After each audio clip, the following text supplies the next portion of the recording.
ሰዎቹ ራሱ ደነገጡልኝ ማለት ነው። ድንግጥ ብዬ ግራ ከቀኝ እኔ ደግሞ ይሄ ስልክ አስጠላኝ። የዛን ቀን ያስጠላኝ ይኸው እኔ ፊት እዚህ ጋር 4 ስልክ ተደርድሯል።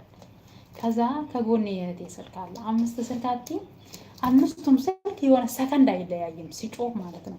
የሆነ ክላሲካል የከፈሽ ነገር ይመስላል ብሩር ከዛም ሲጮህ ከዛ ሴትዮዋ ደግሞ በኃይለኛው ጀረስ መታችብኝ እና እንዲህ እየተንቀጠቀጥኩኝ ነው ያነሳሁት። ይሄ ምን ታርጌ ያንን አነሳሁ።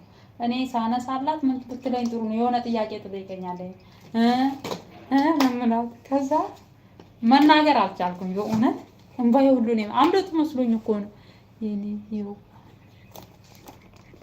የእውነት አምልጡ መስሎኛል እኮ ወዴት ነው የምናመልጠው?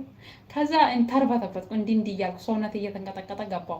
የጠየቀችኝን ነገርኳት። ብድግ አድርጌ የሰጠኋት መናገር ራሱ አልቻልኩም።